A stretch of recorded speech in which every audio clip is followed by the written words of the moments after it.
बिस्मिल्लाहिर्रहमानिर्रहीम। बिस्मिल्लाहि तवक्कलतु अलल्लाहि ला हौला वला कुव्वता इल्ला बिल्लाहिल अलिय्यिल अज़ीम। डियर स्टूडेंट्स, अस्सलाम वालेकुम। स्टूडेंट्स, 10th क्लास मैथ में आज हम 3.4 का क्वेश्चन 2 और उसके पार्ट नंबर 5 एंड 6 ये दो पार्ट हल करेंगे। सिमिलर हैं प्रीवियस जो हमने 4 पार्ट किए, बिल्कुल वैसे ही थोड़ा थोड़ा चेंजिंग के साथ, तो मैं एक्सप्लेन करता जाऊंगा। ये हमारे पास 5th पार्ट। कंडीशन दी गई, उसने कहा कि थ्योरम यूज करें कंपोनेंट और डिविडेंड और ये वैल्यू फाइंड करें। वैल्यू यहाँ लिखी हुई है और जो गिवन वैल्यू ये है।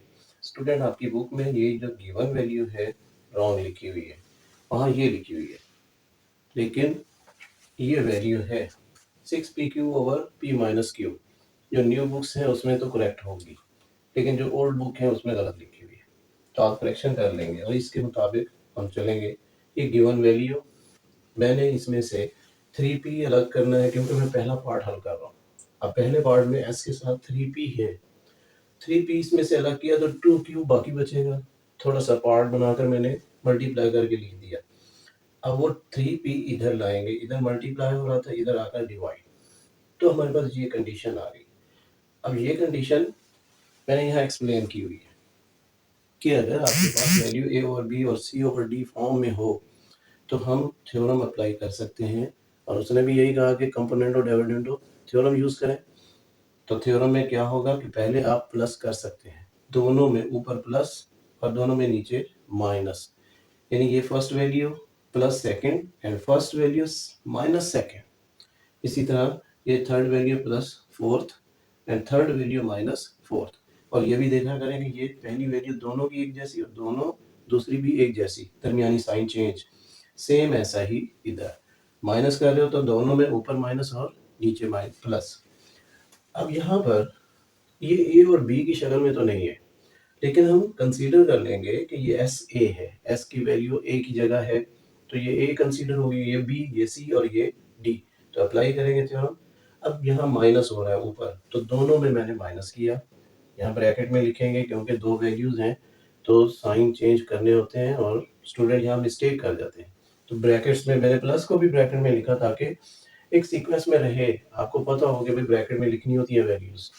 अब a plus B A minus B open किया तो हमारे पास 3q minus P over p plus Q आ गया। ये फर्स्ट इक्वेशन। सेकंड, नेक्स्ट वही गिवन वैल्यू लिखी। अब इसमें से 3q मैंने अलग किया क्योंकि अब हम ये पार्ट हल करने वाले, इसके साथ 3q है तो इधर मल्टीप्लाई हो रहा था, इधर डिवाइड। उसी तरह प्रॉपर्टी यूज की, a ओवर b और c ओवर d की शक्ल में कंसीडर कर लिया। प्रॉपर्टी जब यूज करेंगे तो a प्लस बी, इधर हमने माइनस किया था क्योंकि यहाँ माइनस था, अब मैं प्लस कर रहा हूँ, यहाँ प्लस है, तो दोनों साइड पर मैंने ऊपर प्लस और नीचे माइनस, और दोनों की फर्स्ट वैल्यूज एक जैसी, सेकंड भी एक जैसी। इधर देखें, ये थर्ड वैल्यू एक जैसी और फोर्थ वैल्यू भी एक जैसी। इस माइनस की वजह से साइन बदलेंगे, तो मैंने साइन चेंज कर दिए। आपके पास सेकंड इक्वेशन, एडिंग 1 एंड 2। क्यों यहाँ ऐड किया हुआ है तो मैं भी ऐड कर रहा हूँ। एडिंग 1 एंड 2, इनकी लेफ्ट साइड ऐड करने पर आपको ये वैल्यू मिलेगी और यही हमने फाइंड करनी है। दोनों की लेफ्ट साइड जरा गौर करें, s minus 3p and s plus 3q। मैंने उसी तरतीब में ऐड किया, इक्वेशन 1 की वैल्यू को पहले और इक्वेशन 2 की वैल्यू को बाद में। आप इन चीज़ों को चेक किया करेंगे कौन सी वैल्यू पहले लिखी हुई है।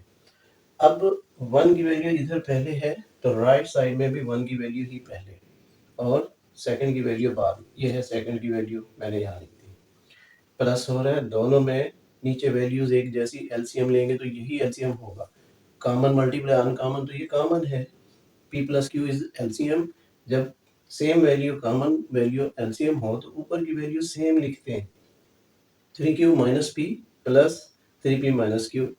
मैंने प्लस के बाद ब्रैकेट इसलिए लगाई कि माइनस भी तो हो सकता था, अगर माइनस होता तो फिर स्टूडेंट गलती कर जाते। तो आप एक आदत सी बना लें कि अगर आपके पास दो वैल्यूज हैं आप ब्रैकेट में लिख लिया करें, बाद में ब्रैकेट ओपन करते हुए आसानी होती है। तो मैंने ये ओपन कर ली। इसके बाद ये सिंप्लीफिकेशन, 2 कॉमन लेने पर ये इधर कम कट हो जाएगी, p प्लस क्यू कट हो गया तो आपके पास 2 आ गया, और ये हमारा इस क्वेश्चन का आंसर होगा। इसी क्वेश्चन का छठा पार्ट ये मैंने यहाँ लिख दिया, थोड़ा सा चेंजिंग। हमें कोई प्रूफ नहीं, कोई वैल्यू नहीं फाइंड करनी। उसने कहा सॉल्व करें। पहले था एक कंडीशन दे दी जाती थी कि ये कंडीशन है और इसे यूज करते हुए आप इसकी वैल्यू फाइंड करें, मगर यहाँ पर इस सारे रकम को उसने कहा सॉल्व करें। अब जरा गौर करें, फिर गौर करें भाई, ऊपर की वैल्यू और नीचे की वैल्यू आपको सिमिलर कुछ नजर आ रही है? ये साइन चेंज है, बाकी वैल्यूज एक जैसी। तो अगेन आपको इस कंडीशन में वैल्यूज दी गई a over b c over d इस फॉर्म में, और आप यूज कर सकते हैं कंपोनेंटो थ्योरम। कंपोनेंटो डिविडेंडो थ्योरम मैंने यूज किया, हवाला दे देंगे। मैंने ऊपर प्लस किया तो दोनों वैल्यूज इधर भी प्लस और नीचे माइनस। आप माइनस भी कर सकते थे। ये देखें दोनों प्रॉपर्टीज लिखी हुई हैं कि अगर ऊपर प्लस करते हो तो दोनों ऊपर प्लस और दोनों नीचे माइनस, और अगर माइनस करते हो तो दोनों ऊपर माइनस और दोनों नीचे प्लस। मैंने प्लस कर दिया तो ब्रैकेट्स ओपन करेंगे। अब इसमें कुछ वैल्यूज हैं जो कट होंगी, x माइनस फोर, यहाँ पर माइनस है, यहाँ प्लस है, कट हो गया। यहाँ पर x माइनस टू, यहाँ प्लस वाला है, यहाँ माइनस वाला, ये कट हो गया।